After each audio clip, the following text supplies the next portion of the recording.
आज़ादी के 75 साल के बाद भी बहुत सी ऐसी जातियां हैं जो बहुत ही पीछे चल रही हैं।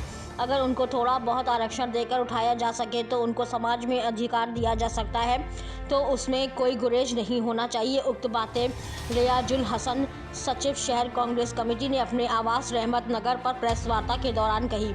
उन्होंने कहा कि इसमें कोई बहुत ज़्यादा चिल्लाने की ज़रूरत नहीं है। कुछ समाज ऐसे हैं जो दबे कुचले, वंचित, शोषित समाज के लोग हैं जिनके ऊपर बड़े अत्याचार भी हुए हैं। उन्होंने कहा कि यदि थोड़ा सा आरक्षण देकर उनको बढ़ाया जाए तो उसमें कोई बात नहीं है। उनको आरक्षण दिया जाए, उनको वही स्थान मिला जो बाकी लोगों को मिलना है। पहलवान महिलाओं के उत्पीड़न को लेकर उन्होंने कहा कि बीते 28 तारीख को जब प्रधानमंत्री नई संसद भवन का उद्घाटन करने जा रहे थे, उसी वक्त वह महिला खिलाड़ी जो पहलवान गोल्ड मेडलिस्ट है, जो जंतर मंतर पर धरने पर बैठी हुई थी, वह अपनी कुछ मांगों को लेकर जो बृजभूषण के खिलाफ बैठी हुई थी, जब उन्होंने संसद भवन की तरफ मार्च करना शुरू किया तो उनके ऊपर पुलिसिया उत्पीड़न होना यह बहुत शर्मनाक बात है। हम इसकी घोर निंदा करते हैं। सबसे पहले अपना परिचय दीजिए। मैं रियाजुल हसन, सचिव शहर कांग्रेस कमेटी आजमगढ़। आरक्षण के मुद्दे पे क्या कहना चाहेंगे?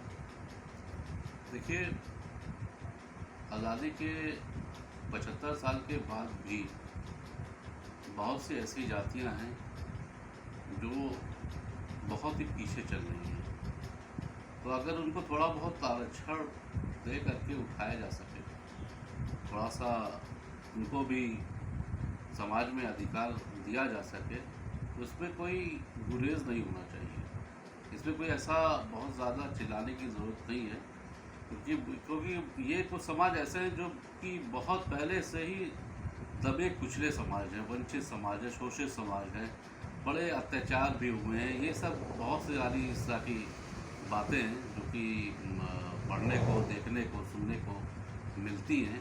तो अगर थोड़ा सा आरक्षण उनको दे करके उनको समाज के लोगों को बढ़ाया जाए तो इसमें मैं कहता हूँ कोई बुरी बात नहीं है। उनको आरक्षण दिया जाए, उनको समाज में भी वो स्थान मिले जो बाकी लोगों को मिलता है, क्योंकि वो भी भारतीय ही है।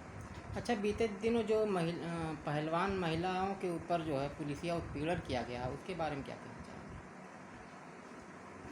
जी, अब 28 तारीख को जब माननीय प्रधानमंत्री जी नई संसद का उद्घाटन करने जा रहे थे, उसी वक्त वो महिला खिलाड़ी जो गोल्ड मेडलिस्ट है, पहलवान है, रेसलर है, जो जंतर मंतर पे धरने पे बैठी हुई थी, वो अपनी कुछ मांगों को लेकर के जो बृजभूषण शरण सिंह के खिलाफ थी, उनके खिलाफ बैठी हुई है। कोई सुनवाई नहीं हो रही है। जब उन्होंने मार्च करना शुरू किया नई संसद की तरफ, तब उनके ऊपर पुलिस का उत्पीड़न, पुलिस के द्वारा उनको ढकेलना, बंद करना, जेल बंद करना। जिन पहलवानों ने बड़े बड़े विदेशी पहलवानों को धूल चटा दी, आज उन्हीं पहलवानों को पुलिस के ज़रिए जो है पराजित किया जा रहा है और उनको धूल चटाई जा रही है, जबकि वो गोल्ड मेडल लेकर के आए हैं देश के लिए। ये गोल्ड मेडल बृजभूषण सिंह के लिए नहीं आया है, ये गोल्ड मेडल बृजभूषण सिंह ने नहीं दिलवाया है। और बात यहाँ तक भी आई कि गोल्ड मेडल को वो गंगा में प्रवाहित करने जा रही थी। कुछ लोगों ने उनको रोका, मना भी किया, क्योंकि ये गोल्ड मेडल भारत की आन बान शान है और उनकी अपनी मेहनत से गोल्ड मेडल लेकर के आई है। आखिर किन वजह से वो धरने पर बैठी और क्यों गोल्ड मेडल को गंगा में प्रवाहित करने जा रही थी, क्या कारण? जैसा कि खबरों में था कि जो कुछ उनके ऊपर जो शोषण हुए हैं, जो अत्याचार हल्के फुल्के हुए हैं या कोई बहुत ज़्यादा हुए हैं, बहुत ही चीज़ें उसमें आई हैं, वो सारे बृजभूषण शरण सिंह के खिलाफ हुई हैं, जिन पर वो कोई कार्रवाई नहीं हो पा रही है। ना ही बड़ी मेहनत से जाके सुप्रीम कोर्ट के दखल के बाद FIR हुई। FIR होने के बावजूद भी उसको गिरफ्तार नहीं किया जा रहा है।